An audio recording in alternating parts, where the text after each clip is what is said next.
Gold trusted gold buyers తాకట్టులో ఉన్న బంగారాన్ని విడిపించి ఈ రోజు ఉన్న మార్కెట్ ధరకే కొనబడును. మరిన్ని వివరాలకు సంప్రదించండి 7771077720.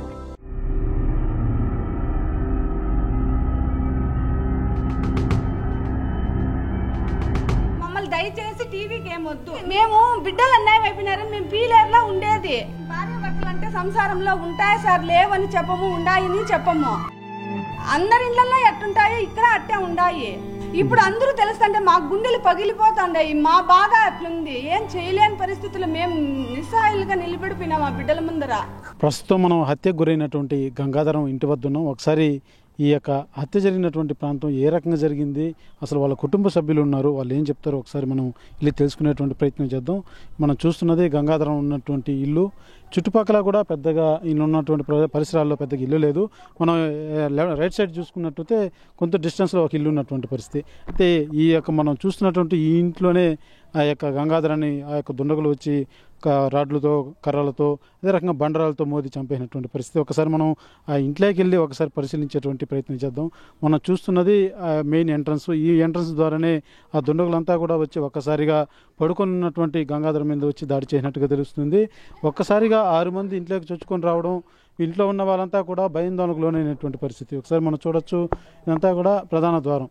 ఈ బయట పక్కన సీసీ కెమెరాలు కూడా ఉన్నటువంటి పరిస్థితి. అయితే ఈ సీసీ కెమెరాలు పనిచేయలేదని చెప్తున్నారు పోలీసులు. కూడా వాళ్ళ విచారణలో కూడా దాని యొక్క ఫుటేజ్ అంతా కూడా ఏదైతే ఉందో హార్డ్ డిస్క్ అన్ని కూడా తీసుకెళ్ళినటువంటి పరిస్థితి. అయితే పూర్తి స్థాయిలో అయితే పోలీసులు అయితే దర్యాప్తు చేపట్టారు. ఒకసారి మనం చూసుకున్నట్టయితే ఈ యొక్క కాంపౌండ్ పక్కన ఏదైతే ఒక చిన్న గుండు లాంటిది ఒక బండతో అతని మీద దాడి చేసినటువంటి ఆ బండను కూడా పక్కన మనం చూడొచ్చు ఒకసారి విజువల్స్లో. ఈ గోడ పక్కన పడేసినటువంటి పరిస్థితి. అటు నుంచి వాళ్ళంతా కూడా ఇక్కడి నుంచి పారిపోయినటువంటి పరిస్థితి. ఒకసారి మనం ఆ ఇంట్లోకి వెళ్ళి వాళ్ళ కుటుంబ సభ్యులు ఉన్నారు, ఒకసారి వాళ్ళతో మాట్లాడేందుకు వెళ్ళి ప్రయత్నం చేద్దాం. ఇదంతా కూడా కేవలం ఒక రియల్ ఎస్టేట్ వ్యాపారస్తుడిగా ఉన్నటువంటి గంగాధరం రియల్ ఎస్టేట్ ఎవరికన్నా గొడవలు ఉన్నాయా, లేకపోతే గతంలో ఇది కుటుంబ వ్యవహారాలకు సంబంధించి కొంతమేరకు గొడవలు ఉన్నట్టుగా తెలుస్తుంది. అయితే ఈ నేపథ్యంలో కుటుంబ సభ్యులు ఎవరైనా ఏమన్నా ఇన్వాల్వ్ అయినారన్న కోణంలో కూడా పోలీసులు అయితే విచారణ చేస్తున్నారు. ఒకసారి మనం వాళ్ళ కుటుంబ సభ్యులతో కాదమ్మా ఒక సెకండ్ మమ్మల్ని దయచేసి టీవీకి ఏమొద్దు. మీకు ఏం సమాధానంగా చెప్తాము. కావాలంటే బిల్డింగ్ తీసుకోండి సార్ దయచేసి. అదే మా చెప్తే తెలుస్తుంది. వద్దు సార్ ప్లీజ్. సరే అమ్మా. మీరు మేము బిడ్డలు అన్యాయం అయిపోయినారని మేము పీలేర్లో ఉండేది. సరే అమ్మా. మీకు కావాలంటే బిల్డింగ్ అంతా తీసుకోండి, ఏం జరిగిందో చూసుకోండి.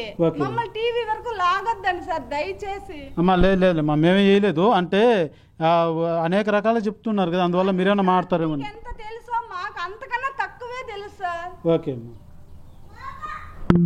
మేము ఇక్కడ ఉంటే మాకు అన్ని తెలుస్తాయి. మీరు అడిగిన అర్థం ఉంది. మేము పీలేర్లో ఉండేది 60 కిలోమీటర్లకు అవతల. అంటే అమ్మ కాదమ్మా, వాళ్ళు ఎలా ఉండేవాళ్ళు ఏమి అనేసి అంతే అమ్మా. మామూలుగా భార్య భర్తలు అంటే సంసారంలో ఉంటాయి సార్, లేవని చెప్పము, ఉండాయని చెప్పము. అందరి ఇళ్లలో ఎట్టుంటాయో ఇక్కడ అట్టే ఉండాయి. సరే అమ్మా. సరే, భగవంతుడికి తెలుసు సార్, మీకెంత తెలుసు దాంట్లో కూడా అర్థం కూడా తెలియదు మాకు. ఇప్పుడు అందరూ తెలుస్తుంటే మా గుండెలు పగిలిపోతుండయి. మా బాధ అట్లుంది. ఏం చేయలేని పరిస్థితులు మేము నిస్సహాయులుగా నిలబడిపోయినాం ఆ బిడ్డల ముందర. సరే అమ్మా, పర్వాలేదు. ఓకే, ఒకసారి చూడొచ్చు. వాళ్ళ కుటుంబ సభ్యులు మాత్రం మాట్లాడేందుకు వాళ్ళు సస్యమీర అంటున్నారు.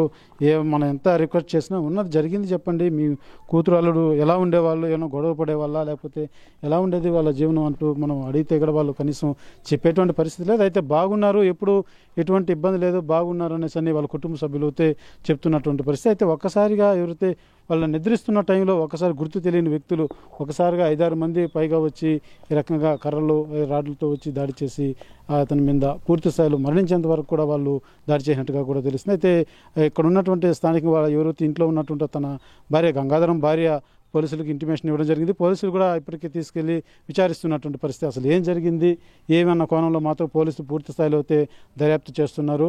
అయితే ఈ యొక్క కేసు సంబంధించి ఏదైతే గతంలో గంగాధర్ మీద ఉన్నటువంటి అభియోగాలకు అనుగుణంగా కుటుంబ సభ్యుల వ్యవహారం ఏమన్నా ఉందా, లేకపోతే రియల్ ఎస్టేట్ వ్యాపారంలో ఎవరన్నా ఇతనికి ఏమన్నా ఈ సంబంధించి రియల్ ఎస్టేట్ వ్యాపారం సంబంధించి ఇతర గొడవలు ఏమన్నా ఉన్నాయన్న కోణంలో మాత్రం పూర్తి స్థాయిలో అయితే కేసు పోలీసులు దర్యాప్తు చేస్తున్నటువంటి పరిస్థితి మాత్రం నెలకొందని చెప్పాలి. ఒకసారి మనం పోలీస్ స్టేషన్కి వెళ్ళి డిఎస్పీ కానీ లేదా సిఐ కానీ ఈ కేసు సంబంధించి ఎలాంటి విచారణ సాగుతుందో వెళ్ళి తెలుసుకునేటువంటి ప్రయత్నం చేద్దాం. మదనపల్లిలో రియల్ ఎస్టేట్ వ్యాపారస్తులు గంగాధరం హత్య ఒక్కసారిగా మదనపల్లిలో ఉలిక్కిపడేటువంటి పరిస్థితులు నెలకొన్నాయని చెప్పాలి. లేకపోతే ఫాదర్స్ డే రోజునే గంగాధరం కుటుంబ సభ్యులతో ఇంట్లో ఉన్నటువంటి తరుణంలో రాత్రి 10:30-11 గంటల సమయంలో కొంతమంది దుండగులు వచ్చి రాడ్లతో కర్రలతో రాతి బండలతో మోదీ అతన్ని హత్యమార్చినటువంటి పరిస్థితి మాత్రం నెలకొనింది. ఇదంతా కూడా ఒక్కసారిగా ప్రాంతం అంతా కూడా భయాందోళనకు లోనైనటువంటి పరిస్థితి. అయితే మనం ఈ యొక్క కేసు సంబంధించి వాళ్ళ ఇంటి వద్దకు వెళ్ళడం జరిగింది. వాళ్ళ కుటుంబంతో సభ్యులతో కూడా మాట్లాడేందుకు ప్రయత్నిస్తే వాళ్ళు ఎవరూ కూడా స్పందించినటువంటి పరిస్థితి. ఎందుకంటే కుటుంబం అంటే అనేక రకాలుగా ఉంటాయి, మేము ఏది కూడా మీడియాకు రావాల్సిన అవసరం లేదంటూ కూడా వాళ్ళ కుటుంబ సభ్యులు అయితే తెలియజేస్తున్నటువంటి పరిస్థితి నెలకొందని చెప్పాలి. అయితే పోలీసులు మనం సంప్రదించగా పోలీసులు అయితే పూర్తి స్థాయిలో కేసు దర్యాప్తు చేస్తున్నాం, రానున్న 2 రోజుల్లో పూర్తిగా అప్డేట్ అవుతే ఏదైతే కేసు సంబంధించి పూర్తి సమాచారం అందజేస్తామంటూ కూడా పోలీసులు తెలియజేస్తున్నారు. అయితే గడిచిన 2 రోజులుగా కూడా ఈ హత్య జరిగిన తర్వాత 2 రోజులుగా కూడా ఎవరైతే గంగాధరన్ తన భార్యని పూర్తి స్థాయిలో పోలీసులు అయితే అదుపులో తీసుకొని ఉన్నారు, విచారిస్తున్నటువంటి పరిస్థితి. అయితే అనేక మంది కూడా పలు అనుమానాలు వ్యక్తం చేస్తున్నటువంటి పరిస్థితి. ఏదైతే గతంలో గంగాధరం తన తండ్రి హత్య కేసులో ఇతను కూడా ఒక ముద్దాయిగా ఉన్నాడు, రిమాండ్ కూడా వెళ్ళొచ్చినటువంటి పరిస్థితి. ఆ తదనంతరం కేసు కూడా కొట్టేసినట్టుగా కూడా ప్రాథమికంగా మనకు అందుతున్నటువంటి సమాచారం. అయితే ఈ కోవాలో ఎవరైనా కుటుంబ సభ్యుల పరంగా ఆస్తి తగాల పరంగా ఏమైనా హత్య చేశారా, లేకపోతే ఏ కోణంలో జరిగిందన్న కోణంలో మాత్రం పూర్తి స్థాయిలో నిగ్గు తేల్చేటువంటి ప్రయత్నంలో మదనపల్లి పోలీసులు ఉన్నారని చెప్పాలి. కెమెరా పర్సన్ కోటితో సురేష్, RTV, మదనపల్లి. ఇండియా పాకిస్తాన్ తాజా అప్డేట్స్ కోసం డౌన్లోడ్ చేసుకోండి RTV లైవ్ యాప్.